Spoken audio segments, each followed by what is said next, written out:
Hello students, आज पढ़ने जा रहे हैं हम माइनर्स एंड कोफैक्टर। तो किसी भी डिटर्मिनेंट का माइनर और कोफैक्टर कैसे निकलता है ये जानेंगे आज। तो पहले माइनर्स जानेंगे, ठीक है। माइनर्स और कोफैक्टर दोनों का यूज हम इनवर्स फाइंड करने के लिए करते हैं मैट्रिक्स के। तो कैसे करते हैं? तो late A11 A12 A13 A21 और 22 23 ये जनरल हम डिटर्मिनेंट लिख देते हैं। A31 32 33 दिया डिटर्मिनेंट। ये कोई डिटर्मिनेंट है, ठीक है। तो माइनर्स क्या होते हैं? हर एक एलिमेंट से एसोसिएटेड माइनर है हमारे पास। तो माइनर जो है वो हम जिस एलिमेंट का माइनर निकालते हैं उस एलिमेंट के रिगार्डिंग रो और कॉलम को एलिमिनेट कर देते हैं, ठीक है, हाइड कर देते हैं। तो माइनर का मतलब आ गया, इसको हम डिनोट करते हैं M11। M11 पहला एलिमेंट यानी M11 पहले रो और पहले कॉलम को हटा दो। तो M11 यानी पहला निकालेंगे, पहले वाले कॉलम पहले वाले एलिमेंट का माइनर निकालेंगे तो ये हट गया, ये बचा। तो जो बचा हुआ है तुम्हारे पास ये माइनर कहलाएगा। ये क्या कहलाएगा? ये माइनर हो गया। पहली M11 निकाला यानी जितने एलिमेंट होंगे यहाँ पर उतने ही माइनर्स होंगे। हर एक एलिमेंट के एसोसिएटेड एक माइनर निकालना होगा तुम्हें। तो पहला एलिमेंट है A11, माइनर को M11 से डिनोट करेंगे। तो M11 का मतलब पहला एलिमेंट देखा, इसके साथ वाला रो और इसके साथ वाला कॉलम हमने एकदम छिपा दिया। जैसे हम डिटर्मिनेंट को एक्सपेंड करते हैं तो बचा हुआ क्या है, ये इसको लिख दिया। अब इसको कैसे सॉल्व करते हैं? तो इसको सॉल्व करने का वही मेथड होगा अपना। क्या करेंगे? क्रॉस इसका इसके साथ में A22 into A33 minus A32 into A23 solve कर दिया। ऐसे जनरल बात बता रहे हैं, एग्जाम पे ऐसे करेंगे क्वेश्चन में। फिर किसका निकालेंगे? M12 निकालेंगे। M12 यानी कि पहला रो और दूसरा कॉलम खत्म कर लिया। 12 पहला रो दूसरा कॉलम कैंसिल कर दिया, क्या बचा वो लिख दिया। ये हटा दिया, ये हटा दिया। A21 A23 A21 A23 A31 A33 और इसको भी फिर सॉल्व कर लिया। A21 A33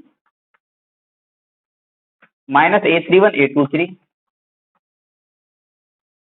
सॉल्व कर लेंगे इसको। ऐसे ही हमारे पास A13 मिल जाएगा, तो इसको मिल जाएगा M13। तो 13 का मतलब क्या? पहला रो थर्ड कॉलम, पहला रो थर्ड कॉलम कैंसिल किया, बचा हुआ ये मिल गया मेरे पास। A21 A22 A21 A22 A31 A32 ये मिल गया। फिर इसको क्रॉस मल्टीप्लाई कर लिया। A21 A32 minus A31 A22, ठीक है। ऐसे सिमिलर वे में बढ़ते चले जाओ आगे। तो मान लो M22 निकाल दिया, 2 और 2 तो ये सेकंड रो सेकंड कॉलम हटा दिया। 11 13 31 33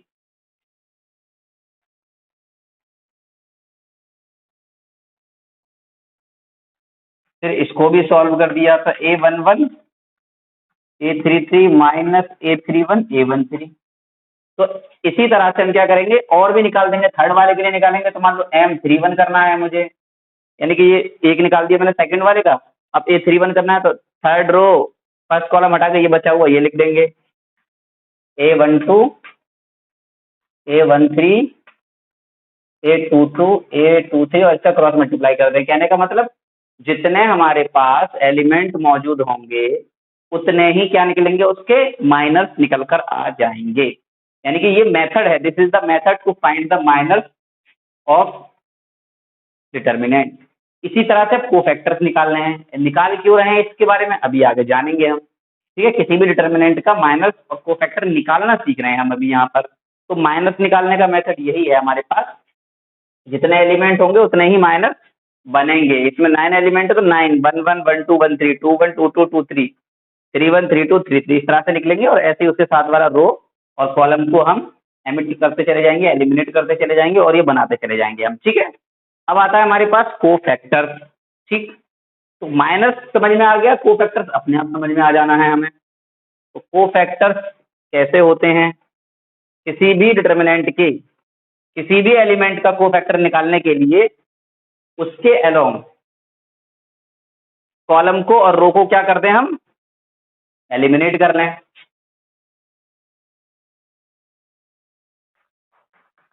कोफैक्टर्स के लिए फॉर्मूला होता है aij -1 I plus j mij, where mij is the minor।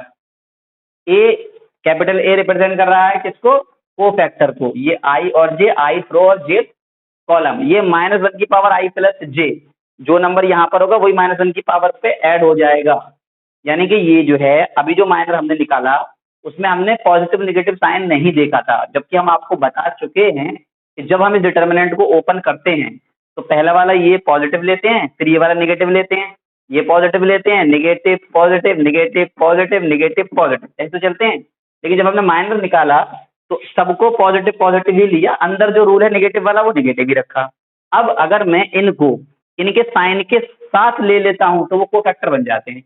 यानी माइनर्स के आगे जो पॉजिटिव है पॉजिटिव लगाएंगे साइन, निगेटिव है निगेटिव लगाएंगे साइन, तो उसको हम क्या बोलेंगे, कोफैक्टर्स बोलेंगे। कैसे कहेंगे कोफैक्टर, देखो ए आई जे, तो पहला निकाला A11, यहाँ पर -1 है और -1 की पावर 1 + 1 I + j, देखेंगे I + j, ये I है, ये 1 + 1 कितना हो गया 2, और M11 क्या हो गया, ये M11। तो -1 का स्क्वायर क्या हो गया, ये प्लस, -1 का स्क्वायर करेंगे तो पॉजिटिव आएगा, और M11 का मतलब वही जो अभी निकाला था, फर्स्ट रो फर्स्ट कॉलम 2 2 2 3 2 2 2 3 और 3 2 3 3। इसको सॉल्व कर लेंगे, बाहर पॉजिटिव रहेगा ये, है ना। अब A12 जब हमने निकाला तो -1 की पावर I + j, ये I है ये j है, यानी ये I है ये j है, I की वैल्यू 1 है और j की वैल्यू 2 है। ऐड करेंगे यहाँ पर I + j, 1 + 2 कितना हो गया 3, तो M12। अब ये -1 का क्यूब करेंगे तो निगेटिव, यानी -1 पर अगर पावर इवन है तो पॉजिटिव, -1 पर पावर निगेटिव है तो पावर ऑड है तो निगेटिव। यहीं से चेक कर लेंगे इन दोनों का सम कर करके, जैसे 1 और 2 3, 3 का मतलब ऑड नंबर आएगा तो यहाँ पर बाहर माइनस लगेगा, 1 और 1 2, 2 का मतलब इवन नंबर, तो बाहर क्या लगेगा प्लस लगेगा, माइनर के पहले जो माइनर हमने निकाला था। अब माइनर लिख देंगे A12, यानी A1 और 2 हट गया, पहला रो दूसरा column, A21 A23 A21 A23 A31 A33। इसको हमने क्या कर दिया, सॉल्व कर लिया। ऐसे ही हमने क्या निकाला, 1 1 1 2 1 3 2 1 2 2। अब मैं अगर A21 निकालूंगा तो -1 का क्या आएगा, ये 2 1 3 आएगा, और M21, तो ये भी तो पावर नेगेटिव हो गया, माइनस में आना चाहिए क्योंकि कैसा हो गया, ऑड हो गया, 2 1 यानी 2 और 1 1 2 1 3 1 2 1 3, और ये 2 और 1 तो कैंसिल हो चुका, 3 2 3 3। इसको अंदर क्रॉस मल्टीप्लाई करके बाहर क्या लगेगा, -9 लगेगा, है ना। ऐसे ही मैं अगर 3 1 निकालूंगा, A31 निकालूंगा तो -1 की पावर 4 और M31 से ये पॉजिटिव नहीं आएगा, M3 और 1, यानी कि थर्ड रो और फर्स्ट कॉलम 1 2 1 3 2 2 2 3। तो ये आ गए कोफैक्टर्स, ठीक है।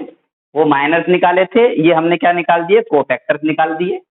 अब माइनर और कोफैक्टर को हम अच्छे से जानेंगे एग्जाम्पल के थ्रू, एक क्वेश्चन करके देखते हैं और उसका एग्जाम्पल करते हैं। तो ये देखें आप कैसे करना है, माइनर कैसे निकालने हैं और कोफैक्टर कैसे निकालने हैं। एक 2/2 का निकाल देते हैं और एक 3/3 का निकाल के अभी समझा देते हैं, आप लोगों को बड़े अच्छे से क्लियर हो जानी चाहिए ये बात हमारी। तो हमने क्या लिया, क्वेश्चन में मेरे पास एक डिटर्मिनेंट है 2 1 -3 और 4, ये डिटर्मिनेंट है, हमें इसके माइनर्स एंड कोफैक्टर्स फाइंड करने हैं, ठीक है। Then find minors and cofactor,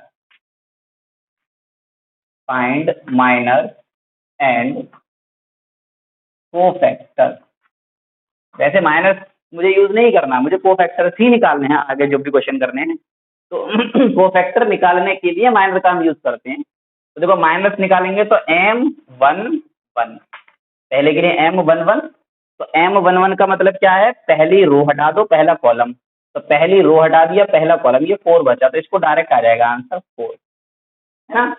फिर हमने M12 निकाला, M12 का मतलब क्या, पहली रो हटा दो दूसरा कॉलम हटा दो, पहली रो हटा दो दूसरा कॉलम हटा दो, -3 आ गया हमारे पास, तो ये -3 आ गया। फिर हमने क्या निकाला, M21, 1 1 हो गया, 1 2 हो गया, 2 1 की तरफ चलते हैं, तो सेकंड रो हटा दो फर्स्ट कॉलम हटा दो, 1 बच गया हमारे पास। फिर M22 चलते हैं, हमारे पास इतने ही तो बचे हैं एलिमेंट, 2 2, तो सेकंड रो हटा दो सेकंड कॉलम, -2 बच गया, ये आ गए हमारे पास माइनस। 4 एलिमेंट है, 4 minus, 9 element, square matrix, square determinant जो होता है स्क्वायर मैट्रिक्स का होता है, तो स्क्वायर डिटर्मिनेंट ही रहेगा। अब इसके कोफैक्टर्स निकालने हैं, देखो ये तो माइनस हो गए, कोफैक्टर A11, तो हमने बताया -1 की पावर 1 + 1 2 और M11, ठीक है, यानी कि -1 का स्क्वायर पॉजिटिव आएगा, और M11 की वैल्यू हम पहले निकाल चुके हैं 4, यानी कि क्या आ गया, 4 आ गया तुम्हारे पास। अब A12 तो -1 की पावर 3 M12, अब ये -1 का क्यूब है, और तो नेगेटिव आएगा, यानी कि यहाँ नेगेटिव आएगा, और ये M12 की वैल्यू हमने यहाँ निकाल रखी है -3, तो कितना हो जाएगा, अब ये 3 पॉजिटिव हो जाएगा। फिर ऐसे ही हमने निकाला A21, तो -1 की पावर ये 3 हो गया, तो अब यहाँ पर माइनस आएगा, और 21 की वैल्यू हमने ये निकाला है 1, तो ये 1 कैसा आ गया, नेगेटिव आ गया मेरे पास। A22 यानी -1 की पावर 4 2 2, ये प्लस हो गया, और 2 2 हमने ये निकाला हुआ है, 2 आया, तो ये आ गया मेरे पास 2। तो कहने का मतलब क्या, ये कोफैक्टर्स हो गए, ये माइनस हो गए। इस तरह से हम माइनस और कोफैक्टर्स निकालते हैं, ठीक है। अभी 3/3 वाला और करते हैं हम, ठीक है, 3/3 वाला अभी एक और करके दिखाते हैं। ये हमने 2/2 वाले डिटर्मिनेंट के माइनर और कोफैक्टर्स फाइंड कर लिए हैं। अब आइए क्वेश्चन कर लेते हैं अपना 3/3 के डिटर्मिनेंट का। तो 3/3 का क्वेश्चन लिया हमने यहाँ पर,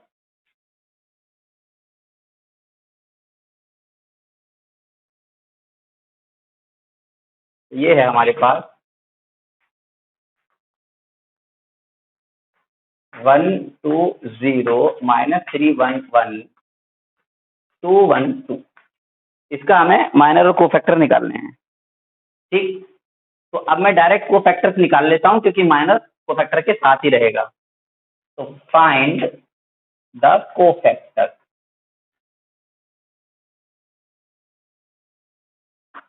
कोफैक्टर्स निकालने हैं हम इसके। देखें कोफैक्टर्स यानी कि A11 A11, तो 1 -1 की पावर में लिखते हैं क्या, 1 + 1 2, और ये M11, तो -1 का उसका प्लस आएगा। अब M11 क्या आएगा, M11 की वैल्यू, तो ये 1 और ये 1 बचा हुआ, 1 1 और 1 2, 1 1 और 1 2, इसको सॉल्व कर लो, 1 2 जा 2 -1 यानी कि 1 आ गया।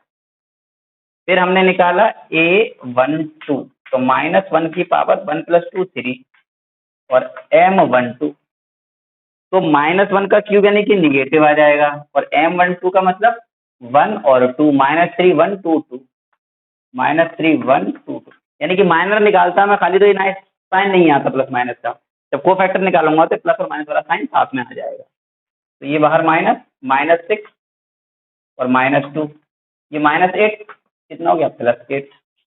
अब नेक्स्ट को फैक्टर है मेरे पास 1 3, तो -1 1 + 3 4, और M13।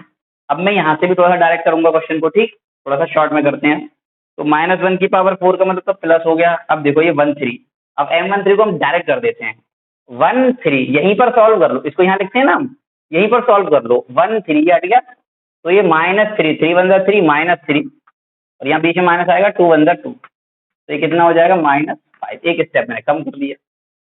अब A21 आ गया, तो -1 की पावर 3, A21, तो यहाँ नेगेटिव साइन आना चाहिए, -1 का क्यूब है, 2 1, तो देखो 2 और 1 बचा हुआ ये और ये, अब यही सॉल्व कर लो, ये हट गया, ये हट गया, 2 2 जा 4, -1 0 जा 0, तो ये कितना आ गया, -4 आ गया मेरे पास।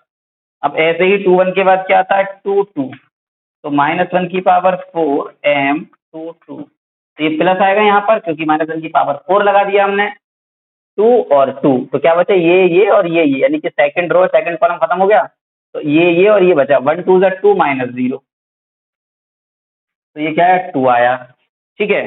1 2 2 के बाद कितना आया मेरे पास, A23, तो जब 2 3 करूंगा तो -1 की पावर 5, तो यानी कि ये तो निगेटिव आएगा, 2 3 2 3 1 1 जा 1 माइनस 2 2 जा 4 1 माइनस 4 माइनस 3 का मतलब ये प्लस 3 बचेगा, है ना। अब थर्ड रो वाला करेंगे, देन ए 3 1 तो माइनस 1 का 4 एम 3 1 पॉजिटिव आना चाहिए, तो 3 और 1 2 1 जा 2 माइनस 0 2 माइनस 0 यानी कि 2 आएगा। 3 2 ए 3 2 तो ए 3 2 का मतलब हो गया माइनस 1 की पावर 5 एम 3 2। अब एम 3 2 एम 3 2 3 और 2 तो 1 1 जा 1 माइनस 0 बाहर माइनस आएगा 1 माइनस 0 यानी कि ये माइनस का 1 आएगा। और फिर 3 3 तो माइनस 1 की पावर 6 एम 3 3 ये पॉजिटिव आएगा। और 3 और 3 तो 1 1 जा 1 और माइनस 6 प्लस 6 हो जाएगा 1 प्लस 6 यानी कि 7। तो अब मेरे पास जो कोफैक्टर मिले वो मैं लिख लेता हूँ, यानी एक 1 मिला, एक 8 मिला, माइनस 5 माइनस 4 2। अब यहाँ से मैं आपको एक रिजल्ट बताने जा रहा हूँ, जरा गौर से ध्यान से ये बात समझ लीजिएगा। एक रिजल्ट हम यहाँ से पढ़ने जा रहे हैं, अच्छा सा रिजल्ट, ठीक है। तो अभी ये निकलने आ गया, कोफैक्टर समझ में आ गया सभी के, कोफैक्टर कैसे निकालते हैं, माइनस कैसे निकालते हैं। अब देखिए मैं यहाँ पर इसको नोट कर लेता हूँ, कोफैक्टर की मुझे जरूरत पड़ने वाली है और एक मैं आपको रिजल्ट बताऊंगा यहाँ से। तो ये है मेरे पास कोफैक्टर, यहाँ लिख दिए मैंने। A11 की वैल्यू कितनी आ गई है 1, A12 की वैल्यू कितनी आ गई है 8, A13 की वैल्यू कितनी आ गई है मेरे पास माइनस 5, और A21 की वैल्यू है माइनस 4 और ये 2। ठीक है, ऐसे ही मैं वाले भी इधर ही लिख देता हूँ। तो ये है मेरे पास A23 आया है 3, A31 आया है हमारे पास 2, A32 कितना निकाला है हमने माइनस 1, और A33 हमने कितना निकाला है 7। ठीक है, ये कोफैक्टर्स हमारे आए हैं। अब देखो, एक रिजल्ट होता है हमारे पास कि अगर हम किसी डिटर्मिनेंट के करस्पॉन्डिंग कोफैक्टर का एलिमेंट के साथ क्या कर लें, मल्टीप्लाई कर लें। जैसे ये एलिमेंट है A11, A12, A13, A21, A22, A23, A31, A32, A33। तो अगर हम इस डिटर्मिनेंट को एक्सपेंड करना है तो ये है मेरे पास, जैसे मैंने पहली रो को लिया तो पहले रो का एलिमेंट, पहले एलिमेंट का cofactor, element cofactor, element cofactor, इनका मल्टीप्लाई करके सम कर लो तो डिटर्मिनेंट की वैल्यू आ जाएगी। ठीक है, किसी और का भी कर लो, सेकंड रो का कर सकते हो। A21 तो यहाँ पर भी A21, A22 तो यहाँ पर भी A22, A23 तो यहाँ पर भी A23 कर सकते हो। हम कॉलम के अलोंग भी कर सकते हैं। ठीक है, हम यहाँ पर कॉलम के अलोंग भी कर सकते हैं, मान लो थर्ड कॉलम ही लेकर करना है मुझे, तो A13 तो यहाँ पर भी A13 प्लस A23 तो यहाँ पर भी A23 प्लस A33 तो A33। ये सब क्या निकल कर आएगा, अगर मैं एक रो के करस्पॉन्डिंग एलिमेंट के साथ करस्पॉन्डिंग कोफैक्टर्स का मल्टीप्लाई करके ऐड कर लेता हूँ तो मुझे इस डिटर्मिनेंट की वैल्यू मिल जाएगी, यानी कि एक्सपेंशन जो करते हैं डिटर्मिनेंट का वो मिल जाएगा हमें। ये एक फॉर्मूला है हमारे पास, ये एक रिजल्ट है हमारे पास। ठीक है, अब इस रिजल्ट को वेरीफाई कर लेते हैं हम। ठीक है, तो पहला रिजल्ट हम मानेंगे, यानी कि the sum of the product of corresponding elements and cofactors give the value of determinant. किसी भी डिटर्मिनेंट के किसी भी रो, किसी भी कॉलम के करस्पॉन्डिंग एलिमेंट का उसके कोफैक्टर के साथ मल्टीप्लाई करने पर सम कर लिया जाए तो हमें क्या मिल जाएगा, हमें उस डिटर्मिनेंट की एक्सपेंड करने के बाद जो वैल्यू आती है वो मिल जाएगी। अब हम इसकी हेल्प से इसको प्रूव कर देते हैं। देखो, तो हम क्या कर रहे हैं, इस डिटर्मिनेंट को पहले एक्सपेंड कर रहे हैं। क्या कर रहे हैं, हम डिटर्मिनेंट को एक्सपेंड कर रहे हैं हम। देखो, तो मैं इस डिटर्मिनेंट को एक्सपेंड कर रहा हूँ। तो पहले 1, पहले रो क्या लगी करके देख रहा हूँ 1, तो 1 2 जा 2 माइनस 1 1 जा 1, फिर क्या आएगा -2, तो -2 कर दिया -6, और 2 1 जा 2 -2 आ गया, प्लस 0 वाला टर्म क्या आएगा वो 0 आ जाएगा। तो इसको हमने क्या दिया, क्या आ गया 2 -1 1 आ गया, और 6 -8 प्लस 16 आ गया। तो इसका आंसर कितना आ रहा है 17 आ रहा है। अब मैं देखो दूसरे तरीके से कर रहा हूँ, मैं कोई भी रो कोई भी कॉलम ले लेता हूँ, तो मैं सेकंड कॉलम क्या करता हूँ,